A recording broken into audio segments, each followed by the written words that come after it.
tell me there were 3 shooters piercing cars, windows, and a home. One bullet going through a window where someone was sleeping. Gunfire breaking out just before 1 o'clock in the morning Friday in Hamden. According to witnesses, a rowdy crowd filled the parking lot at Slice Pizza Bar on Arch Street before gunfire went off. Bullets piercing cars and shattering windows. 10 rounds, motorcycles flying by, cops, boop, boop, boop. You know, summertime. Detectives say at least 3 gunmen fired multiple rounds, striking the restaurant and vehicles in the parking lot, including a home with children inside, where one person was sleeping. Residents described the scene like the Wild West. It's a lot of police cars and lights, and it was kind of scary. It's not the first time we've had a shooting in this area. We've had several, actually. We had a murder on North Street. We've had a shooting down there. Now the shooting over here. You know, it's not the way the area used to be. Neighbors say the violence in their neighborhood has escalated. That's really, really bad. You know, it's a sad thing. It's scary. It's scary, you know, because this is a nice neighborhood, and it seems like some wrong crowd comes over here and messes everything up. To some people, it's going to be pretty scary, but some people, you know, used to this. Maybe in the future, you know, things will get better, but until then, you know, we just could hope. I just talked to police. They have some leads tonight, and detectives have some good surveillance video from that pizzeria. I'm live tonight in News 8 Control. Noelle Gardner, News 8. Noelle, thank you. Watertown man is facing multiple charges after he sent police on a chase, forcing an officer to shoot. Police say they saw 38-year-old Keith Nettleton sitting in a car that had been linked to other crimes in a 7-Eleven parking lot. When they approached Nettleton, he took off, hitting an officer. That caused another officer to draw his weapon and shoot at the car. Well, police eventually caught him after he ran into a telephone pole and arrested him. New Haven police still trying to find the killer of a teenager from West Haven. 18-year-old Devontae Jackson was gunned down in a drive-by shooting near Rosette and Hurlburt Streets last night. Jackson attended West Haven High School where he played basketball. Police believe the shots were fired from a white Chrysler 300 with chrome rims, tinted windows, and a sunroof. Well, the 2 youngest victims of last Friday's plane crash in East Haven were laid to rest today. Hundreds attended services at New Trinity Church in New Haven to remember the 2 sisters. News 8's Keith Kuntz reports. They were 2 lives only beginning. 13-year-old Sharday Brantley and her sister, 1-year-old Madison Mitchell, cut so tragically short. Today, a community came together to celebrate their lives and support their mother. You are the source of my strength. The girls were killed last Friday morning when a plane en route to Tweed New Haven Airport fell out of the sky, crashing into their home in East Haven. We see people dying from gun violence, people dying from car accidents, cancer, AIDS, but how often do you hear of people dying from planes flying into their home? And so today we celebrate and we mourn the loss of 2 angels. At today's service, classmates of Sharday remembered their friend with a poem. Every year we spent with you, everything that we've been through, we're going to miss you now that you're gone. Laughing, giggling, walking to, blowing kisses across the room. And the girl's cousin remembered the times they spent together. I'm grateful for having cousins like them. You only meet a couple of people like them in a lifetime. The outpouring of support for the grieving family included politicians, from Governor Daniel Malloy and Senator Richard Blumenthal to the mayors of New Haven and East Haven.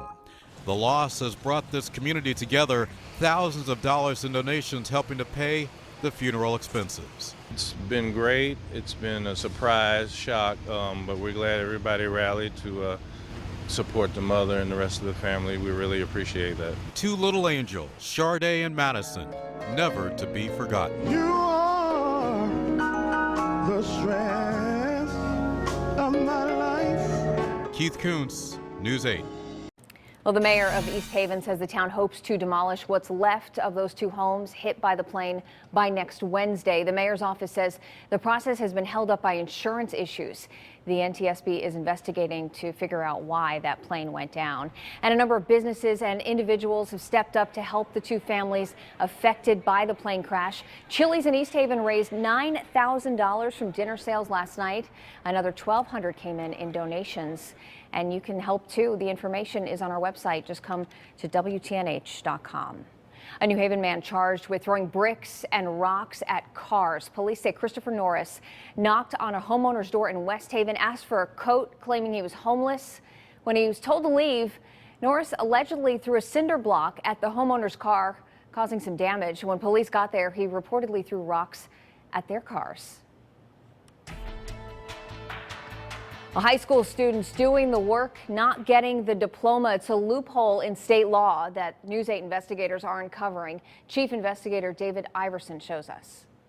Right. Members of the local school board are calling it a loophole. It's programs away from the normal high school that kids go to and in most cases should graduate like everyone else.